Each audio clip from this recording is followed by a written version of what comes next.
everyone, welcome back to my YouTube channel. I am so excited to be the fabulous Maya Corrigan. So I'm trying very hard not to fangirl at you, and your bio is very impressive. It talks about blending your love of food and detective stories into your 5-ingredient mystery series set in Maryland's Eastern Shore, which is a fictional creation of your own design. And the first book in the series is By Cook or By Crook, which might be one of my favorite cozy mystery pun titles of all time. And I would like to introduce everyone to this fabulous, amazing author, Maya Corrigan. Hi, everyone. Thanks for tuning in. I am a huge fan of food and baking cozy mysteries, and that is exactly up your alley. That is what you've created. I have to ask, what inspired you to write By Cook or By Crook? Okay, well, By Cook or By Crook had a very long history. Oh, really? Yeah, well, I think most writers who are published have a number of unpublished books, and I had one of those, and By Cook or By Crook was like the second or third one I started, but it didn't have that title, and I intended it to be a standalone mystery, and it was somewhat dark. Oh. Two people were dead at the start of it. You had two bodies? Yeah, but they were not murder victims. They were victims of, well, anyway, that's how it started out, and I finished the book, and I went through several revisions, and I sent it off to agents to see if anybody was interested, and I kept getting the same kind of reply. Some of them requested the full manuscript, some didn't, but they seemed to all say, this is, I like your writing a lot, but I don't see that this has serious potential. Send me the next thing you write. And I'm thinking, serious potential? What is this serious potential stuff? And it took me a few years and another book that I wrote before I finally figured out how I could turn this book that I had and couldn't sell into the start of a series. And it did involve softening it because cozy mysteries were very popular at that time. And I heard about an agent who would take on someone new just based on a proposal. So I reworked what eventually became By Cook or By Crook. I resurrected the two people who were dead, one of whom is Granddad, and he is just my favorite character, and so many people. He was the victim, or one of the... Well, Val moved into his house after he died, Yeah. But then I said, no, why don't we bring him back to life? And I did that, and it made such a difference in the story to have him. And so it lightened it up, and of course I wanted to write a cozy, so I needed to figure out a theme for it. And I don't have any cats or dogs, and I don't do crafts, and so food was left. And I do food. I've been making dinners for decades for my family, and I always liked to make food, make a meal with as little fuss, as few ingredients as possible, but that would be healthy and taste good. So I had a lot of recipes like that, and I looked into what kinds of recipes different cozy authors were putting in their books, and it seemed to me that a lot of them were featured caterers or blue ribbon bakers and things like that, and I was none of those things. But then I wondered, well, do people really make these really fancy dishes? And I said, maybe I should go in the other direction and make it simple. So the idea came to me of the 5-ingredient mysteries. I mean, I am not a skilled chef. Someone who considers cereal and toast dinner. So when it comes to ingredients, I remember Rachel Ray and 30-Minute Kitchen, and even those seemed extravagant to me sometimes. And so I can handle five ingredients. Yeah. That seems possible. It doesn't involve going over budget with the grocery shopping either. So there's a practicality in that regard too. Right. No exotic ingredients. And so I made that Granddad's approach to cooking, that he wouldn't try anything with more than 5 ingredients, and it really comes from my father, who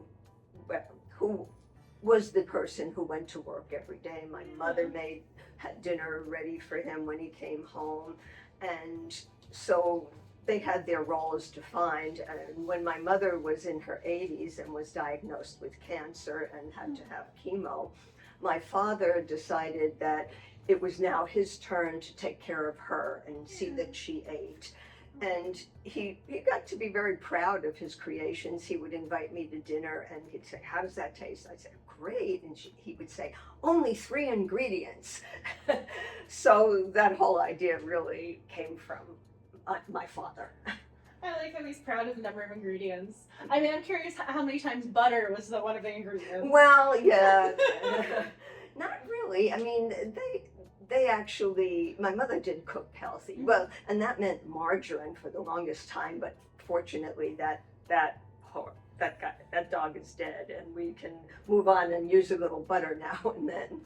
I have to ask, you have some of the best titles, and so I printed off your media bio and I wrote them down, and I wanted to include one of my questions as, do you come up with these titles? Is it you and your editor? Because Scam Chowder and Final Fondue, The Telltale Tart, S'more Murders, Crypt, Suzette, and Gingerdead Man.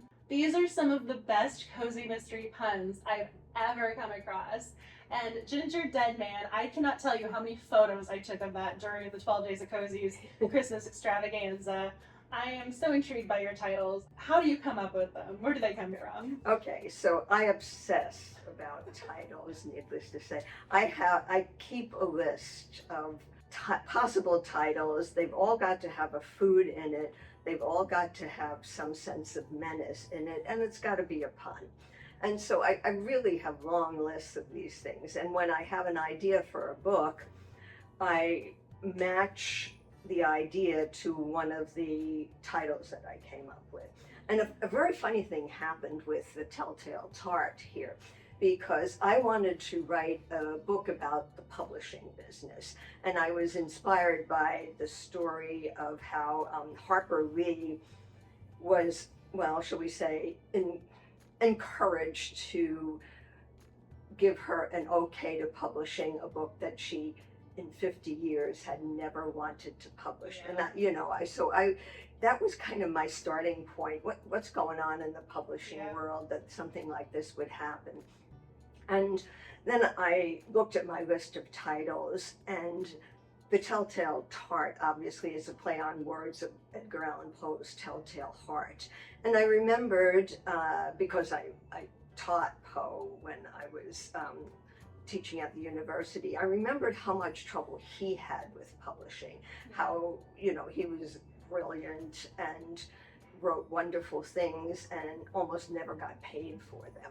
And I thought, these two things go together, but if I'm going to call it The Telltale Tart, it has to have Poe as part of it. And so the story really revolves around some people who are Poe enthusiasts.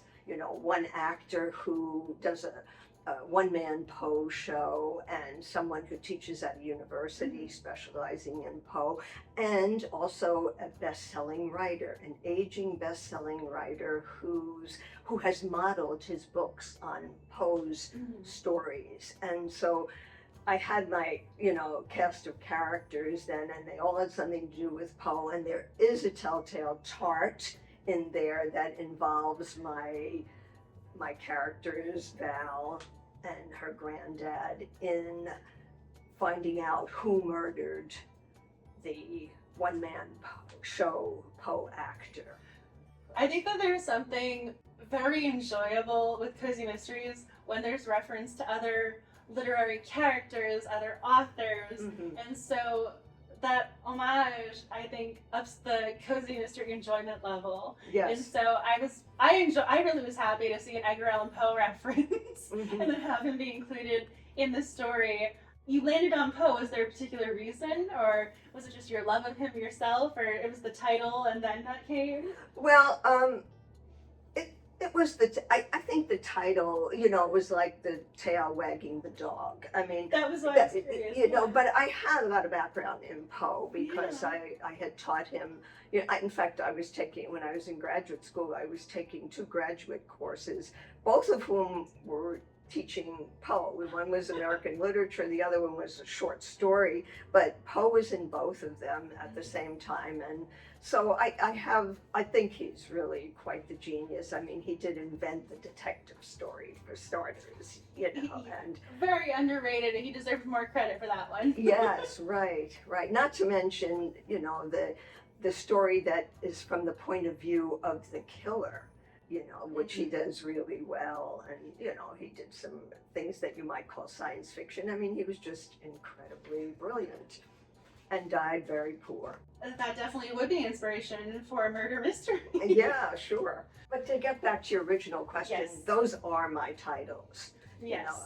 You know, we had a little back and forth with the editor on Final Fondue, but otherwise my titles, you know, those are mine.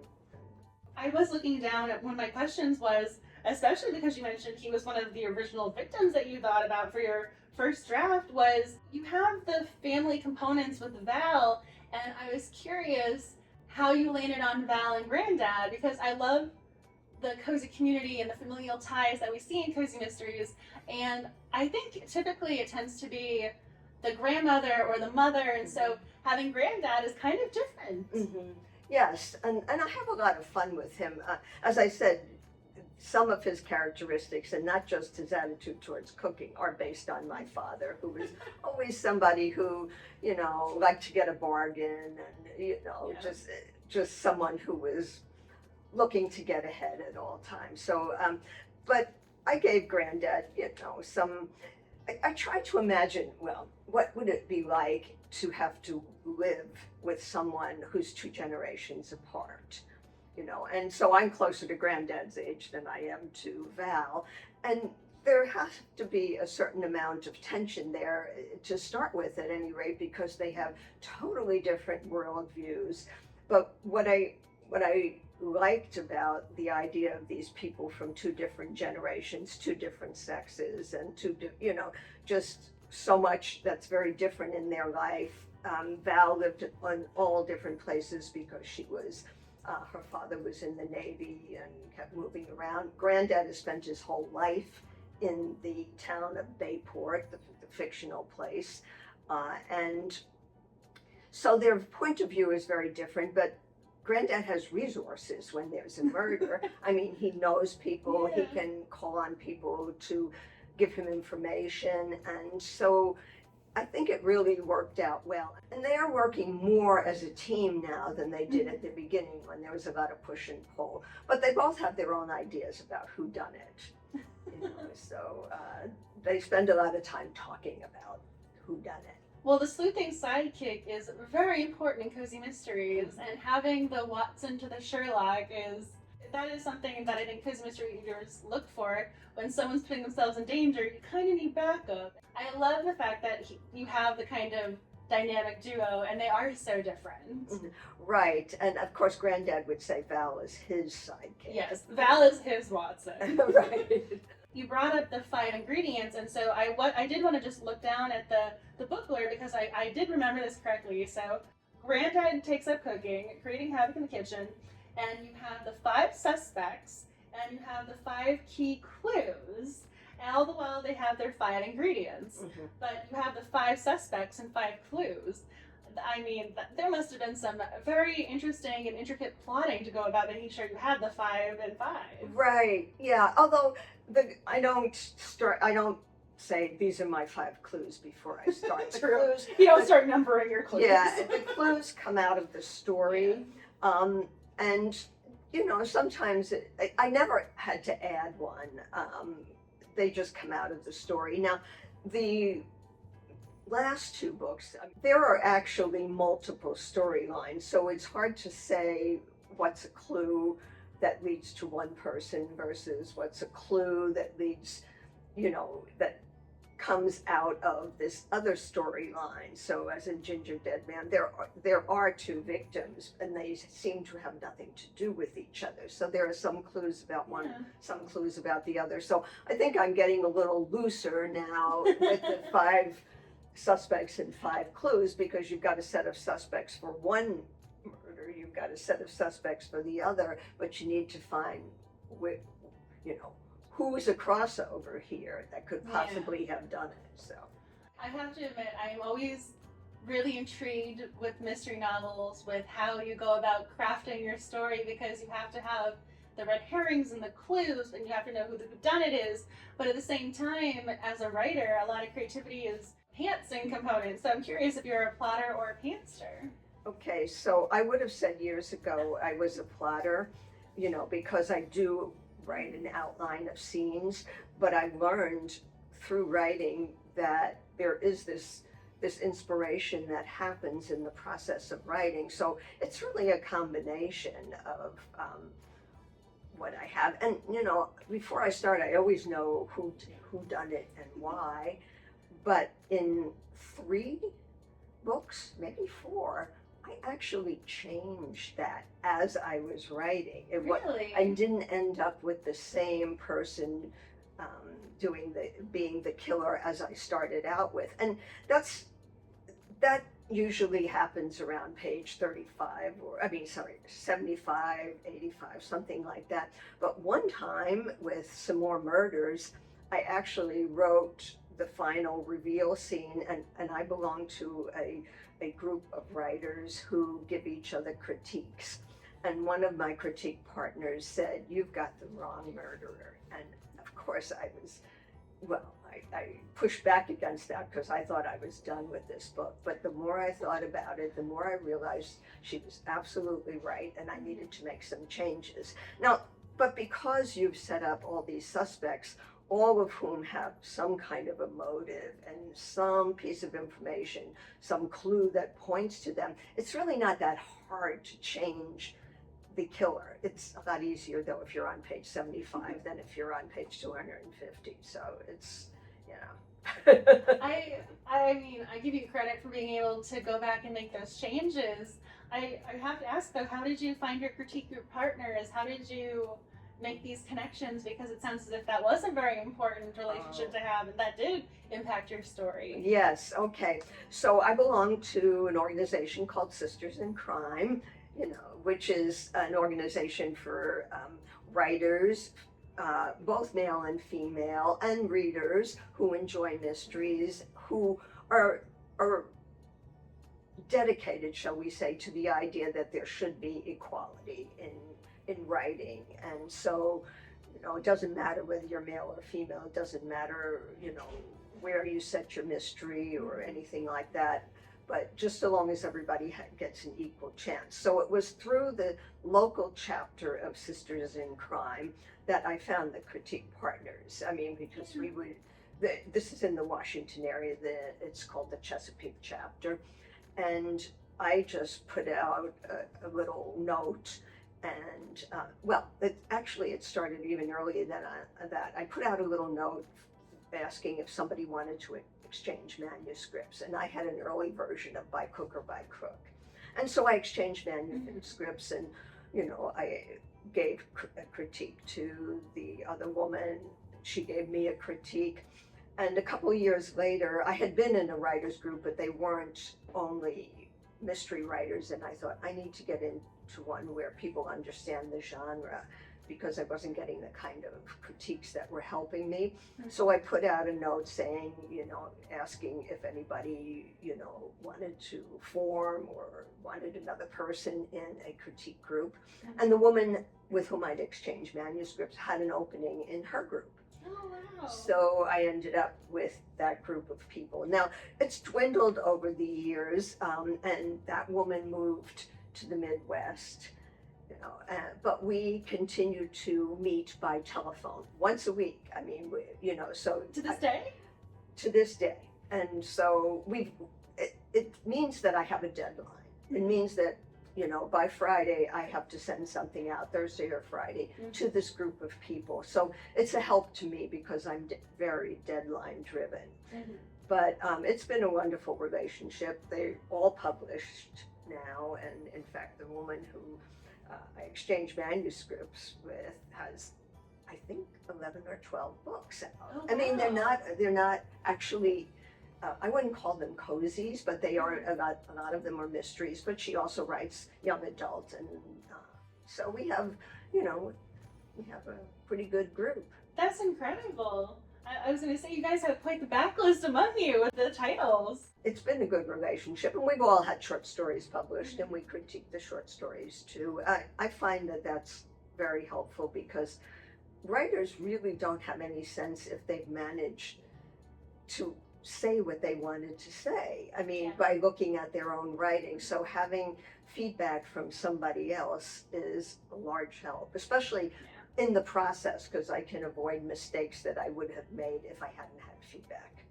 I am curious though, you're submitting something, you're handing over your child, your literary baby, and so do you ever hesitate to send it out? Do you ever worry, oh, someone might steal my line or something?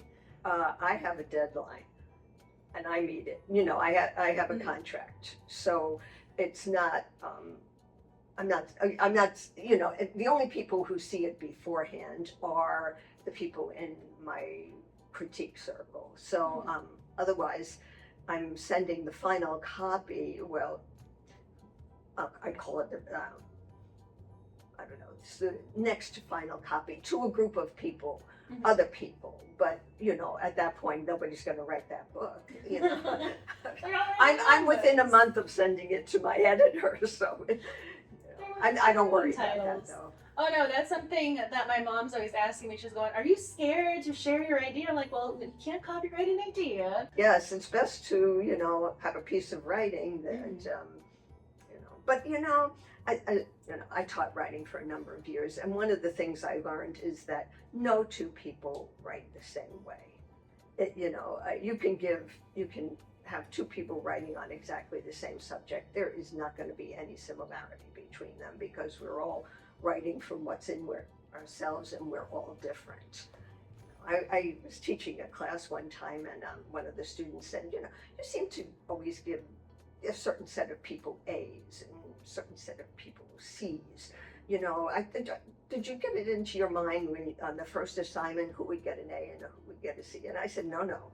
I read everything, and if you want to test this, just work it out among your classmates that you will not put your name on the papers. Just use a number, and I'll be happy to look at them that way. And you know, I didn't tell him something that, you know, was the case, that even if they put a number on it, I would have known who wrote it. After reading, you know, 4 or 5 papers by the same person, you know, you get used to the person's style. So anyway, they didn't do it. They decided they didn't want to take a chance, I think, of getting a grade that they weren't happy with. What grade were you teaching? I was teaching on the college level. Okay. So, you know, the writing was usually the freshmen, but I also taught upper level courses in American literature and drama, and actually once a course in the literature of mystery and detection at Georgetown. So it was, you know, I really got into mysteries more through that. Although I'd always read mysteries. My mother was a great mystery fan, and she would go to the library, take me along, and she'd come home with a stack of mystery books that she'd read in a week and go back for more. So. When did you teach the class for Georgetown? Oh gosh, it's probably been, I think it was around 1980 or. Oh, it was because I got my master's degree at Georgetown, and so I in English? Or? Oh, I got my master's degree is in communications, culture, and technology. I know that department. Yeah, CCT. You know what? I was hired by CCT. You know, I left academia to work on educational technology in the business world. And then I went back to Georgetown because CCT had an opening and they were interested in someone who had a background in educational technology, using technology for educational purposes. So they hired me to do that. And so I was there for about 20 months, and, you know, there was a shakeup in, you know, who was in charge of this particular unit, and you know, it just got, and that was about the time my mother was diagnosed with cancer. So I said, okay, I gotta give this up. But I'm really interested. It's so funny that you were there in CCT. It was. Yes, that's why. And when were you there? So I finished that degree, I want to say it was 2015, 2016. I was really happy going there because I like the interdisciplinary approach and being able to take a variety of classes. And I even did a couple English classes when I was there for the master's, and then I did a couple courseaways for electives of the PhD. So that's why when you said English, I'm going, oh, I've been in the English department. I did an entire class on Paradise Lost by John Milton. Oh yes, I now remember the professor who taught that class. I mean, I remember that was his thing. That's why when you said you left academia, I'm going, oh, but you've been successful since. Well, this is what I always wanted to do. I Yeah. always wanted to write. I wrote my first novel when I was like 13, and I would give it to my best friend, you know, chapter by chapter, and have her read it, and I'd watch her and see she's smiling. Is she laughing, you know, and you know, when she laughed and smiled, that made me really happy. And I decided I really, really would like to be someone who writes something that entertains people.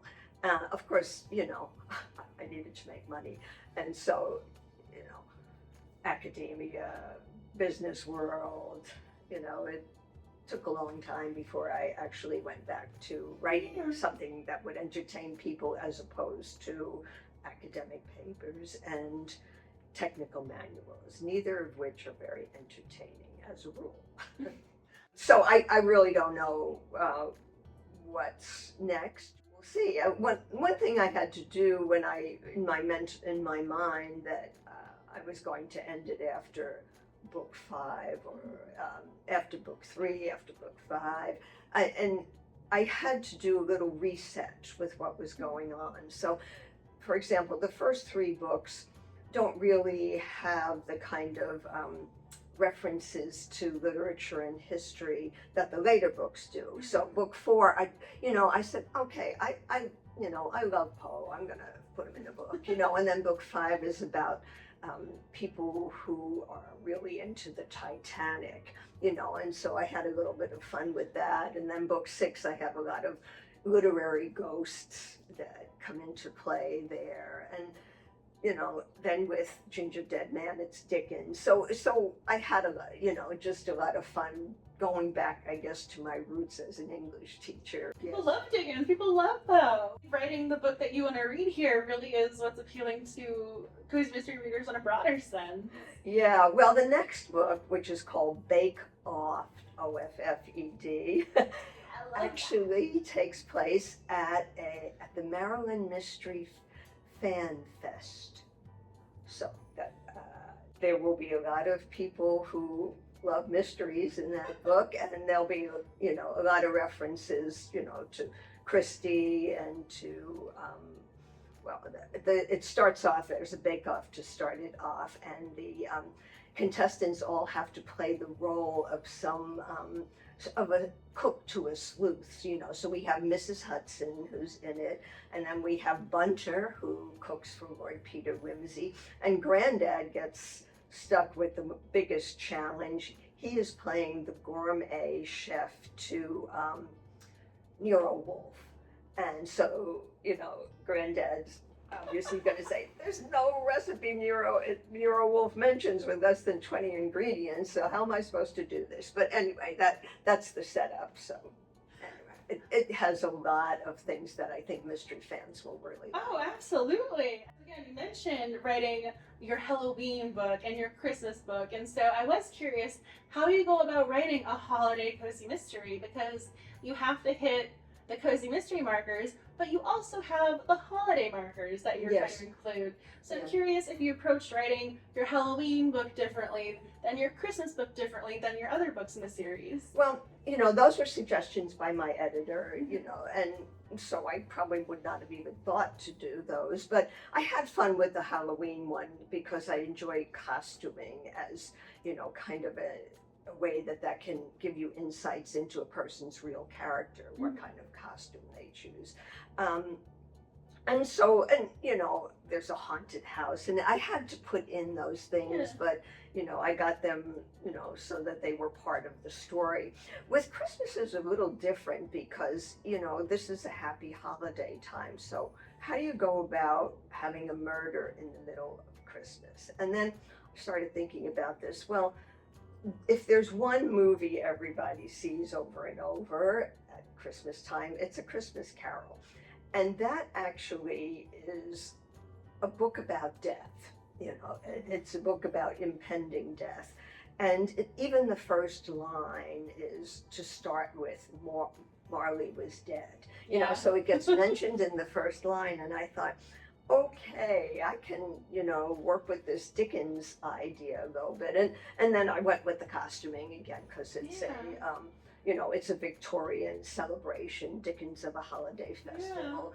So, I got to use a little bit of that. And I also wanted to talk a little bit about the duality of gift giving. I mean, everybody, this whole business of giving gifts is, people spend a lot of time obsessing about what do I get that person, and it gets to be not so much fun, unless you happen to come across something. I'm going to get that for so and so. I don't care if it's August. I'm going to buy it, but in the holiday season, people feel oppressed by it, and so I have a little bit of that in there as well. The slightly negative aspects of the holiday. I loved Gingerdead. I mean, I think that has to be also one of my all-time favorite book covers. Yeah. I think what I did was, I even included this in one of my Instagram stories. I said that I turned that book facing outwards from my bookcase, so that could be a decoration unto itself. Faces of the gingerbread men are hysterical. Yes.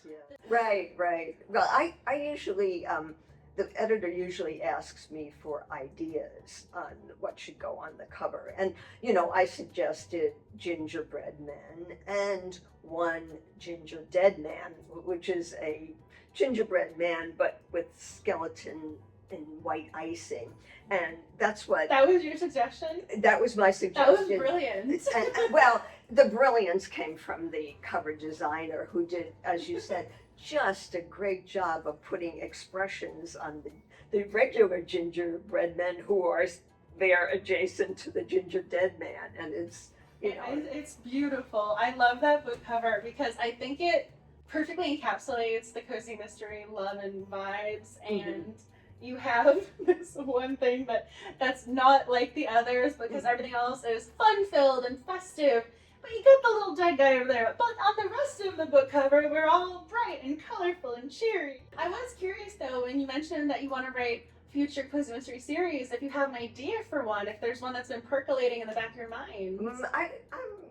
I do have a book that is written already, that actually won a big pre-publication, won a contest by Romance Writers of America, and the Kiss of Death chapter, and so it was a Daphne, and then that also won a prize with another chapter of Romance Writers, although it's not really strongly romance.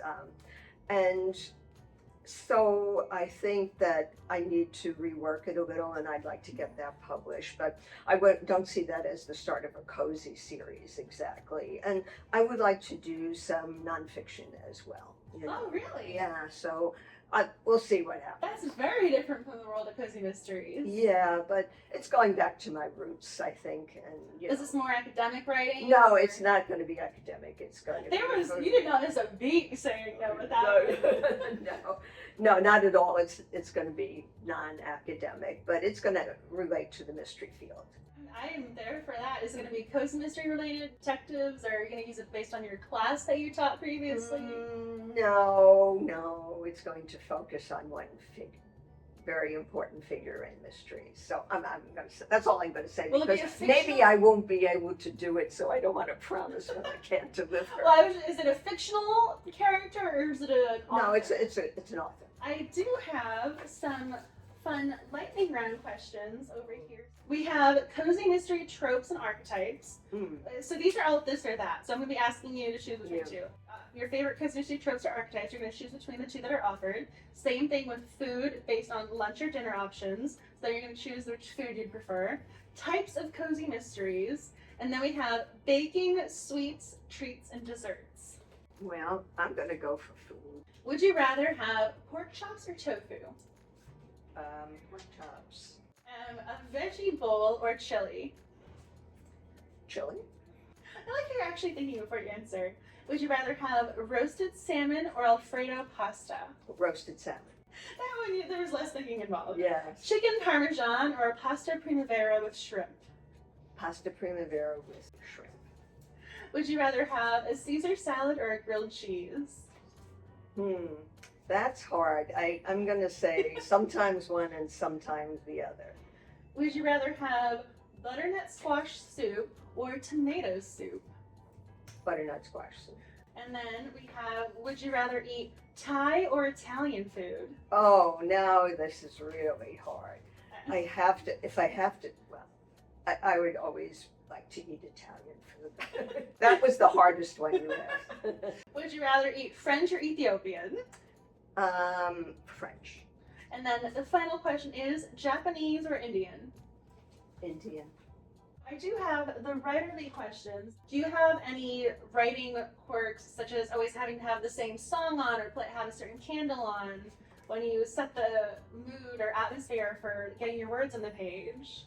I only need quiet. I mean, I like quiet. I don't like any noises distracting. And music isn't noise, but in a sense it is. So I prefer to write when it's quiet, which doesn't mean I can't write when it's not quiet. I mean, I have written in a busy hotel lobby, but that's something I can block out that as background noise and just concentrate. And once I'm concentrating, nothing penetrates. So I can't start with any noise. I was curious about this myself. If you've hid any Easter eggs in your books or any carryovers from books 1 to the rest of the series.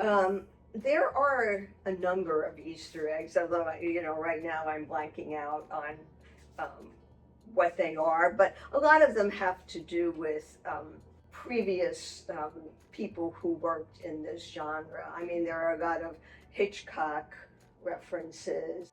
All of the giants of mystery practically get a little spot in that. This is one of my favorite questions. There was something you wish you knew before you undertook the writing journey, or wish there was a piece of advice you had when you first started? Okay, so the piece of advice I wished I had would have been given to me when I graduated from college, and I was thinking of going to Columbia School of Journalism, but I got a fellowship to go get a PhD in English. And the piece of advice I would give any writer is go for the journalism, because the reason I don't write as fast as some other people. A lot of people are writing 2 or 3 books a year. I mean, I can only do one, and in fact, I'd rather have a little bit more than a year. The reason is that I spent so long in academia where it is nearly impossible to get to the end of a sentence without making changes. It takes an academic a long time to put down a period and move on to the next sentence. And I have imbibed that. Whereas the people I know who are very prolific have all had a journalism background. They've had deadlines by which they need to turn in words and good words about a particular topic. And that makes them later in life faster writers. So. And then one of my favorite questions is if you have any advice for aspiring writers, aside from go get your journalism degree. Yes. Well, I would say persistence is the one thing that I think is the difference between an unpublished writer and a published writer. You just keep working at it. I mean, I found an early version of By Cook or By Crook. I mean, it was rather different that I just came across it in my drawer, and I think it was from 1990. So now of course I was doing lots of other things, but that was in the back of my mind then, and I just kept reworking it, and then finally I got the break. The other thing I would say is to if possible, get yourself a critique group, which is a tremendous way to really not just get feedback on what you're writing, but also to read what other people are writing. And you sometimes find in other people's writing a flaw that you yourself have, so that back and forth about, having an audience for everything you write is a really good thing. I mean, we tend to think of writers as, holed up in their own room, writing, but that's really, you know, you do have to do that, but then you got to let it go and let somebody else give you some feedback, and not, you know, not your nearest and dearest, but a stranger. I'm so appreciative of you taking the time to chat with me. Well, thank you so much, Angela. I really enjoyed this chat. Thank you so much. Bye, everyone. Bye.